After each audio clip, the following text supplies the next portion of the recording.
شروع اللہ کا نام لے کر جو بڑا مہربان نہایت رحم والا ہے۔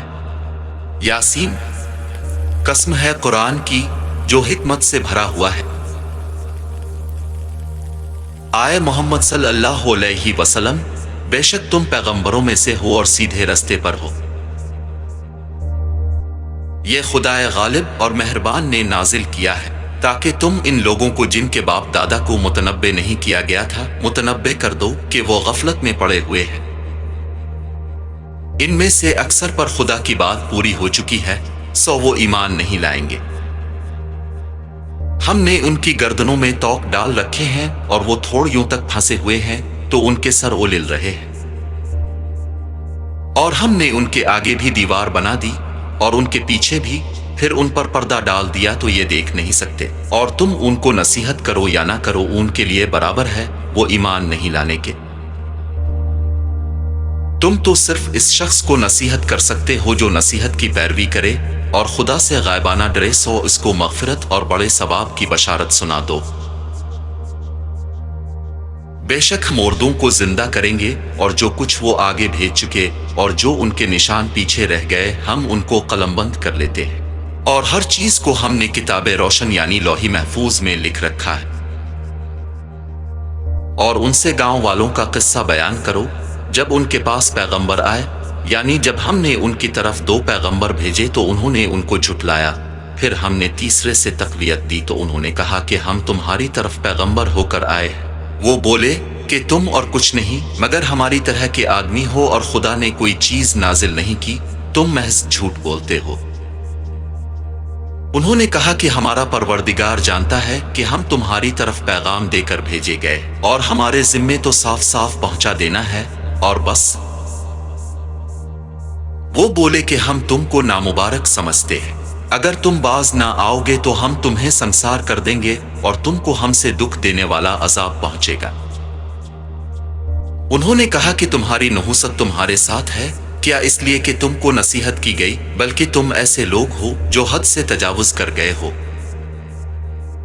اور شہر کے پرلے کنارے سے ایک آدمی دوڑتا ہوا آیا، کہنے لگا کہ اے میری قوم، پیغمبروں کے پیچھے چلو، ایسوں کے جو تم سے صلہ نہیں مانگتے اور وہ سیدھے رستے پر ہیں۔ اور مجھے کیا ہے، میں اس کی پرستش نہ کروں جس نے مجھے پیدا کیا، اور اسی کی طرف تم کو لوٹ کر جانا ہے، یا میں ان کو چھوڑ کر اوروں کو معبود بناؤں؟ اگر خدا میرے حق میں نقصان کرنا چاہے تو ان کی سفارش مجھے کچھ بھی فائدہ نہ دے سکے اور نہ وہ مجھ کو چھوڑا ہی سکیں۔ تب تو میں سری گمراہی میں مبتلا ہو گیا۔ میں تمہارے پروردگار پر ایمان لایا ہوں، سو میری بات سن رکھو۔ حکم ہوا کہ بہشت میں داخل ہو جا۔ بولا کاش میری قوم کو خبر ہو کہ خدا نے مجھے بخش دیا اور عزت والوں میں کیا، اور ہم نے اس کے بعد اس کی قوم پر کوئی لشکر نہیں اتارا اور نہ ہم اتارنے والے تھے ہی۔ وہ تو صرف ایک چنگھاڑ تھی آتشی، سو وہ اس سے ناگہاں بجھ کر رہ گئے۔ بندوں پر افسوس ہے کہ ان کے پاس کوئی پیغمبر نہیں آتا مگر اس سے تمسخر کرتے ہیں۔ کیا انہوں نے نہیں دیکھا کہ ہم نے ان سے پہلے بہت سے لوگوں کو ہلاک کر دیا تھا، اب وہ ان کی طرف لوٹ کر نہیں آئیں گے اور سب کے سب ہمارے روبرو حاضر کیے جائیں گے۔ اور ایک نشانی ان کے لیے، زمین مردہ ہے کہ ہم نے اس کو زندہ کیا اور اس میں سے اناج اگایا، پھر یہ اس میں سے کھاتے، اور اس میں کھجوروں اور انگوروں کے باغ پیدا کیے اور اس میں چشمے جاری کر دیے تاکہ یہ ان کے پھل کھائیں،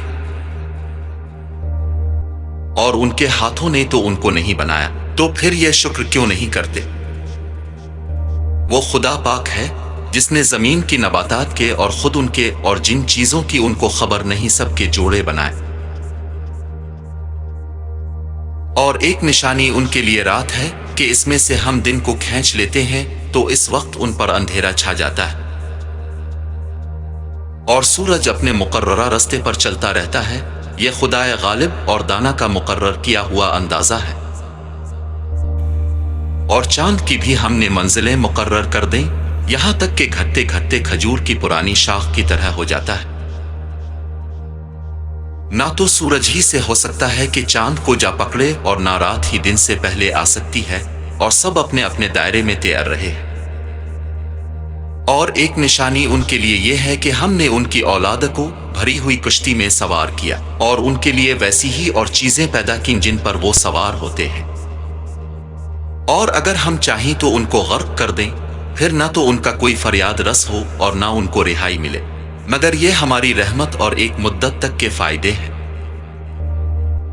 اور جب ان سے کہا جاتا ہے کہ جو تمہارے آگے اور جو تمہارے پیچھے ہے اس سے ڈرو تاکہ تم پر رحم کیا جائے، اور ان کے پاس ان کے پروردگار کی کوئی نشانی نہیں آتی مگر اس سے منہ پھیر لیتے ہیں۔ اور جب ان سے کہا جاتا ہے کہ جو رزق خدا نے تم کو دیا ہے اس میں سے خرچ کرو، تو کافر مومنوں سے کہتے ہیں کہ بھلا ہم ان لوگوں کو کھانا کھلائیں جن کو اگر خدا چاہتا تو خود کھلا دیتا، تم تو سری غلطی میں ہو۔ اور کہتے ہیں اگر تم سچ کہتے ہو تو یہ وعدہ کب پورا ہوگا؟ یہ تو ایک چنگھاڑ کے منتظر ہیں جو ان کو اس حال میں کہ باہم جھگڑ رہے ہوں گے یا پکڑے گی، پھر نہ وصیت کر سکیں گے اور نہ اپنے گھر والوں میں واپس جا سکیں گے۔ اور جس وقت سور پھونکا جائے گا یہ قبروں سے نکل کر اپنے پروردگار کی طرف دوڑ پڑیں گے، کہیں گے آئے ہائے ہمیں ہماری خوابگاہوں سے کس نے جاگا اٹھایا۔ یہ وہی تو ہے جس کا خدا نے وعدہ کیا تھا اور پیغمبروں نے سچ کہا تھا۔ صرف ایک زور کی آواز کا ہونا ہوگا کہ سب کے سب ہمارے روبرو حاضر ہوں گے۔ اس روز کسی شخص پر کچھ ظلم نہیں کیا جائے گا اور تم کو بدلہ ویسا ہی ملے گا جیسے تم کام کرتے تھے۔ اہل جنت اس روز عیش ونشات کے مشغلے میں ہوں گے، وہ بھی اور ان کی بیویاں بھی سایوں میں تختوں پر تکیے لگائے بیٹھے ہوں گے، وہاں ان کے لیے میوے اور جو چاہیں گے موجود ہوگا۔ پروردگار مہربان کی طرف سے سلام کہا جائے گا۔ اور گنہگارو آج الگ ہو جاؤ، اے آدم کی اولاد، ہم نے تم سے کہہ نہیں دیا تھا کہ شیطان کو نہ پوجنا، وہ تمہارا کھلا دشمن ہے، اور یہ کہ میری ہی عبادت کرنا یہی سیدھا رستہ ہے۔ اور اس نے تم میں سے بہت سی خلقت کو گمراہ کر دیا تھا، تو کیا تم سمجھتے نہیں تھے؟ یہی وہ جہنم ہے جس کی تمہیں خبر دی جاتی ہے، سو جو تم کفر کرتے رہے ہو اس کے بدلے آج اس میں داخل ہو جاؤ۔ آج ہم ان کے منہوں پر مہر لگا دیں گے اور جو کچھ یہ کرتے رہے تھے ان کے ہاتھ ہم سے بیان کر دیں گے اور ان کے پاؤں اس کی گواہی دیں گے۔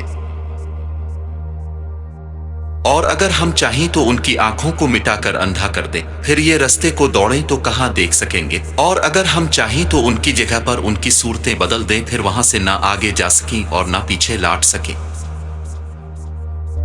اور جس کو ہم بڑی عمر دیتے ہیں تو اسے خلقت میں اوندھا کر دیتے ہیں، تو کیا یہ سمجھتے نہیں؟ اور ہم نے ان پیغمبر کو شعر گوئی نہیں سکھائی اور نہ وہ ان کو شایع ہے۔ یہ تو محض نصیحت اور صاف صاف قرآن پر از حکمت ہے، تاکہ اس شخص کو جو زندہ ہو ہدایت کا رستہ دکھائے اور کافروں پر بات پوری ہو جائے۔ کیا انہوں نے نہیں دیکھا کہ جو چیزیں ہم نے اپنے ہاتھوں سے بنائیں ان میں سے ہم نے ان کے لیے چار پائے پیدا کر دیے اور یہ ان کے مالک ہیں، اور ان کو ان کے قابو میں کر دیا، تو کوئی تو ان میں سے ان کی سواری ہے اور کسی کو یہ کھاتے ہیں، اور ان میں ان کے لیے اور فائدے اور پینے کی چیزیں ہیں، تو یہ شکر کیوں نہیں کرتے؟ اور انہوں نے خدا کے سوا اور معبود بنا لیے ہیں کہ شاید ان سے ان کو مدد پہنچے، مگر وہ ان کی مدد کی ہرگز طاقت نہیں رکھتے، اور وہ ان کی فوج ہو کر حاضر کیے جائیں گے۔ تو ان کی باتیں تمہیں غمناک نہ کر دیں، یہ جو کچھ چھپاتے اور جو کچھ ظاہر کرتے ہیں ہمیں سب معلوم ہے۔ کیا انسان نے نہیں دیکھا کہ ہم نے اس کو نطفے سے پیدا کیا، پھر وہ تڑاک پڑاک جھگڑنے لگا اور ہمارے بارے میں مثالیں بیان کرنے لگا اور اپنی پیدائش کو بھول گیا، کہنے لگا کہ جب ہڈیاں بوسیدہ ہو جائیں گی تو ان کو کون زندہ کرے گا؟ کہہ دو کہ ان کو وہی زندہ کرے گا جس نے ان کو پہلی بار پیدا کیا تھا، اور وہ سب قسم کا پیدا کرنا جانتا ہے، جس نے تمہارے لیے سبز درخت سے آگ پیدا کی، پھر تم اس کی ٹہنیوں کو رگڑ کر ان سے آگ نکالتے ہو۔ بھلا جس نے آسمانوں اور زمین کو پیدا کیا، کیا وہ اس بات پر قادر نہیں کہ ان کو پھر ویسے ہی پیدا کر دے؟ کیوں نہیں؟ اور وہ تو بڑا پیدا کرنے والا اور علم والا ہے۔ اس کی شان یہ ہے کہ جب وہ کسی چیز کا ارادہ کرتا ہے تو اس سے فرما دیتا ہے کہ ہو جا، تو وہ ہو جاتی ہے۔ وہ ذات پاک ہے جس کے ہاتھ میں ہر چیز کی بادشاہت ہے، اور اسی کی طرف تم کو لاٹ کر جانا ہے۔